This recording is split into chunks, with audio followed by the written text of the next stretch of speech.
Going. All right. Hey, everybody. This is Tommy, and today I'm lucky to get to interview David Dellanave. He owns a gym in Minneapolis called The Movement, and I came across his work recently when I bought Lift Weights Faster and bought his program Get Stronger Faster as an add-on and started playing around with it and using it and seeing how beneficial it was in my training.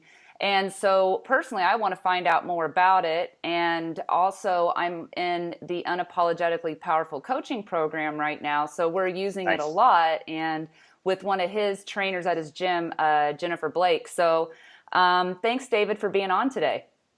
Absolutely. Thanks for having me. So just to kind of jump in, a lot of people won't even know what biofeedback testing is. So what is it, and how did you first find out about it? Sure. Okay. So really, people make it too complicated and they think it's this really sort of advanced thing. And all it really is a way to listen to your body, but in a way that you can actually quantify. So to actually do that in kind of a measurable way. So what we do, the long and short of it is you take your range of motion, you check it with anything that you can check range of motion with. We use toe touch a lot because it works really well. And then you test out an exercise, whether it be a deadlift or a squat or whatever you're going to do in your program that day. And then you check your range of motion again. And if it made your range of motion better, it's reasonable to assume that that movement is making you better in doing it. And if it makes it worse, it's probably not a good idea to do it, right? So that's the basic gist of it. I first heard about it back in 2010. A good friend of mine in Minneapolis, Brad Nelson, owned a gym. He was hosting this workshop with a guy named Adam Glass.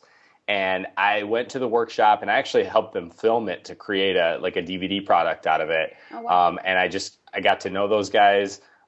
Frankie Fairs, I met later. I went to I went to the first workshop where this whole sort of method was taught. I think that was late 2010 or 2000. Yeah, it was 2010. So I've been doing it for quite a while. And it changed my training literally from the day I learned it to like that Monday when I went back to the gym. I've never looked back. So what was the change you saw that quickly, really, that made you such like a believer in how good it is? I mean, what did you kind of see happen? So the big thing that I usually have with people is they have something that causes them pain when they do it, but they really want to do it. Like for me, it was pressing overhead. Okay. And through testing, we're always able to find something that they can do right now. And then from that, very quickly, they get back to being able to do sort of everything that they couldn't do before. So like Jen, my wife, Jen Sinkler, is like the classic example. I always use it because it's such a good one. When we first met, she said, I can do whatever you want. We met in the gym. So she's like, I can do whatever you want except for deadlifting. And I was like, well, that's my favorite thing. So that's going to be a problem. Yeah. And long and short of it was we found that she could do sumo deadlifts and Jefferson deadlifts with no pain. And slowly that progressed to being able to do conventional deadlifts better than she did before. Like she set new PRs within, I think it was like 3 months of doing it. So it's super, super effective in getting you from where you are to where you want to be when you've got some limitations, especially. Yeah, that's one thing I noticed right away when I started. I was dealing with a little bit of a back injury over the summer, and I came across your stuff about right then. And so I started testing different squats with different tools and everything like that. And that's what I found, like, wow, this one feels so good for me today. And then the next day, the one that didn't feel good the day before felt okay. Like, it's really amazing how it goes. Yeah. Yeah. Yep. That's pretty much the same experience that everybody has. And it's weird, but it's so cool. Yeah. And I mean, I even for myself, after I got your Unapologetically Prepared program before, just because I dealt with this injury and I felt like it was something that would be a good idea for me to just get my mobility down before really taking on the big lifts. And sure, I went through that for about 4 to 6 weeks. I just kept repeating the program, over and over. And I actually set a PR in my deadlift. So just from following the testing. That's so great. It's like not even intended to do that. I didn't. Because I really thought like, oh man, I'm not going to be able to pull a deadlift from the floor anymore. Like it's just my back or whatever. But just, and I had to do a lot of deadlifting on blocks and things like that at first because that's what was testing well. But yeah, it's just like then I went to do my 1-rep maxes before we started the coaching program, and I was like, hey, I set a PR in my deadlift. Like, that's so cool. So that was awesome. a total believer in it after that. Yeah. Plus, I felt my pain go down in certain lifts. Like, I just felt better. My body felt like it was moving better. I had better mobility. So that's one question I had for you. Have you found that with this type of testing, it helps you to find mobility issues that someone might have that then you can kind of correct through some corrective exercises in their warm up or their cool down, anything like that? Yeah. So the way that I kind of approach that is, I look at the testing as a way of telling you what's inside and what's outside of your limits right now, right? So let's say you test let's go with the overhead press. Like you test an overhead press and it's never testing well for you. Well, one way to look at that is, there's maybe some specific mobility issue or whatever. Another way to say it is just like, well, I can't overhead press in that way right now. So then the question is not so much what corrective exercises can I do, but it's how can I modify this to get it to test well? Got it. And so in that vein, like I don't really think of anything as corrective. I think of anything that tests well as being a potentially corrective exercise. Got it. So maybe you change that overhead press angle to be out a little bit. Maybe it's this way. Or maybe you, like you mentioned, you use a different tool. Like maybe I can't overhead press with a kettlebell, but I can with a band. Right. All right. So I'll start using a band, and very quickly you find that you get that person back to doing everything without trying to play the corrective exercise game, which can be kind of you can go really far down that rabbit hole, right? Yeah, that's true. Yeah, very much so.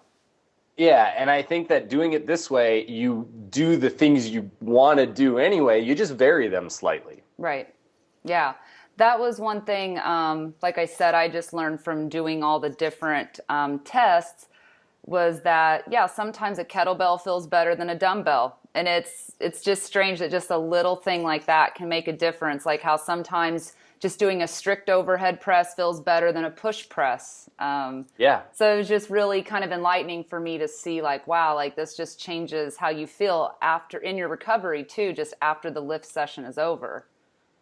I've noticed that's a huge thing. There's so many people that feel consistently beaten down by their training. Right. Yeah. And they don't feel good anymore. And it's like, the whole point of this stuff is to make you better and to make you feel better. And I think that what I've heard from a lot of people is when they start testing everything, they just feel great after they train. They feel great the next day. Yeah. Those pain issues start to go away. So yeah, that's one of the huge advantages. Right. So that pretty much, one thing I wanted to say, just as for someone who might be getting started with this as a brand new beginner, the only downside I really saw about this form is that it is kind of time consuming. There definitely is a time consuming when you're testing through a bunch of different things and stuff like that. How would you go about like a beginner getting started? Just maybe testing a few of the bigger lifts, or maybe just one set of their exercises, start playing with it? Or is it really just like that's something you have to just overcome, that there's a little bit of a time barrier? No, I think that's a great question. So let me ask you one quick question before I kind of give you my answer. Okay. Did you find that it got faster and you got more efficient at it as you got the hang of it? Yes, definitely. It doesn't take as long now because before I would kind of get all my tools out and I would really try to go through one of the movements.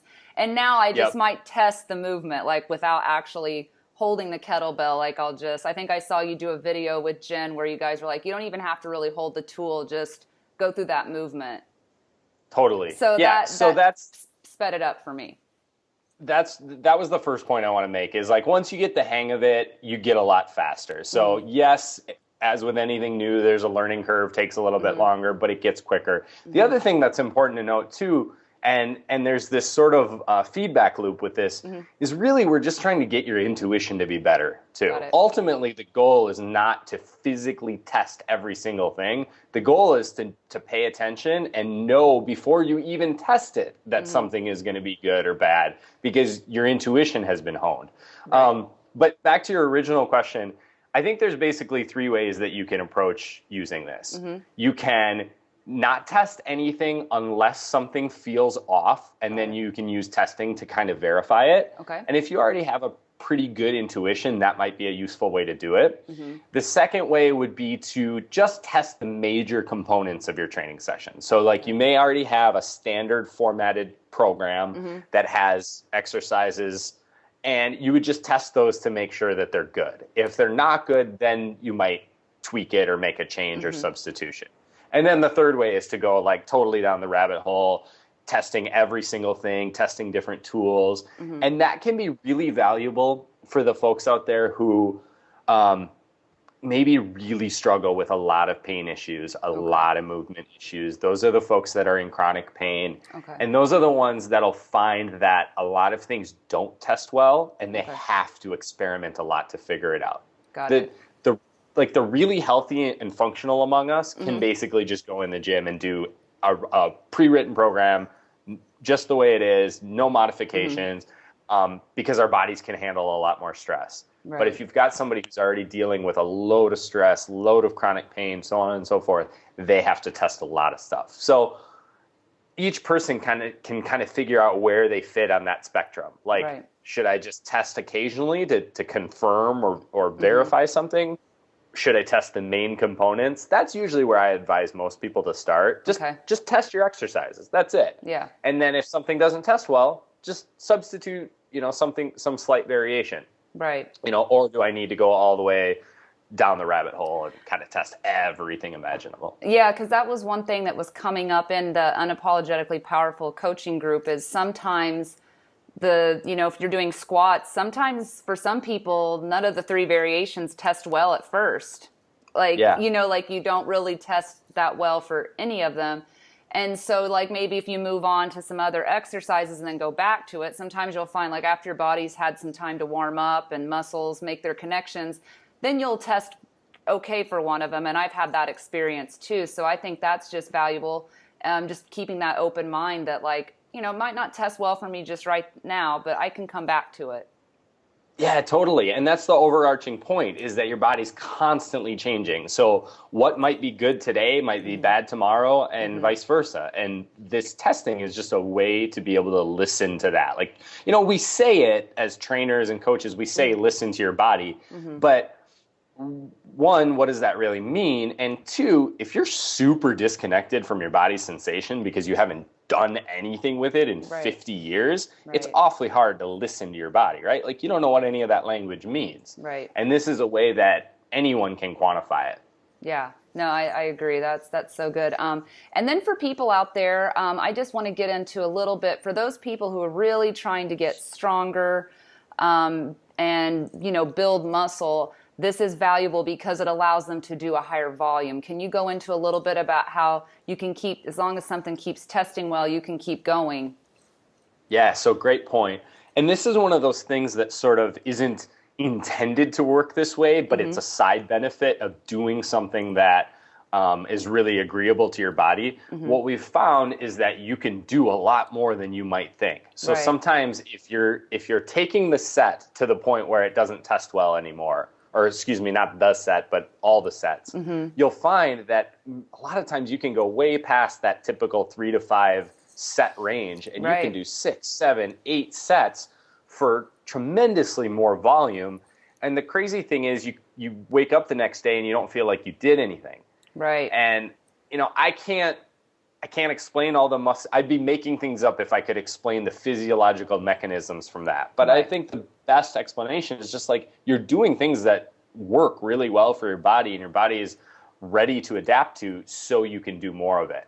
And so like you said, I've noticed that people can handle a lot more training volume than they might if they either were doing a fixed program that the volume was pretty well set by whoever wrote it, right? Or if they were doing things that were placing so much stress on the body that it couldn't resolve, you can't handle as much of that volume. Right. Yeah, that's a good point.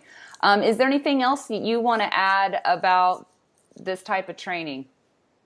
Biofeedback The testing. big thing that I always come back to is just try it. Just try it. It's people try to think their way through it. I'll get emails from people who have come up with every scenario in which this might not work. And I'm just like, listen, all of these problems reveal themselves to not be issues by the fourth day in the gym that you've done this. So just give it a try. I've got a ton of like tutorials and stuff on my website to answer those common questions. Just dive in, give it a try on your next workout. Okay. Yeah. And I'll include some links at the bottom of the interview where you've done some videos and wrote some stuff on that. And also, just for fun, what's your favorite lift and why? Okay. So 2 favorite lifts, basically for the same reason, one upper body, one lower body. The lower body, everyone's going to already know it's the Jefferson lift. That's my favorite. Yeah. For those who aren't familiar, the Jefferson lift is a straddle deadlift where you step over the bar. You have one hand on each side of your legs, and then you stand up with the bar in between your legs. I love this lift because it seems to work for so many people for whom maybe a conventional style or a sumo deadlift even doesn't work. It fixes a lot of issues, I think, lending it to that asymmetry and that rotation. It's also arguably safer than a conventional deadlift for the back because you're in a more upright vertical back position, more like a trap bar deadlift. Right. So people look at it and they think it looks crazy dangerous because you're kind of twisted, but in reality, I think it's actually safer. And then the upper body lift is the bench press. I love the bench press. It's just a cool, fun lift to do. You can move a tremendous amount of weight in the bench press.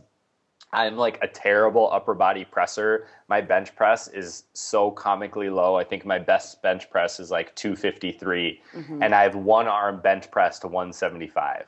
Wow. So do you think that's the core? Do you think it's from the bench press? Do you think it's all the core activation that you get maybe?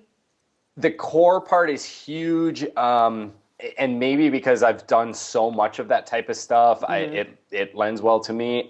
But also, I've just found you can move a lot of weight in it because it's kind of a misnomer. You're not really pressing the weight at all. You're almost just like pushing yourself away from it. I think my wife, Jen, has done a great video on this. I think I've seen that. Yeah, her and Nagar did one, I think. I think so too. And if not, I know I've done a tutorial video. So put that link in there for folks. Just give it a try. It's a super fun lift. You'll really like it. Okay. Well, thanks for being on here today, and I'm going to cut the interview.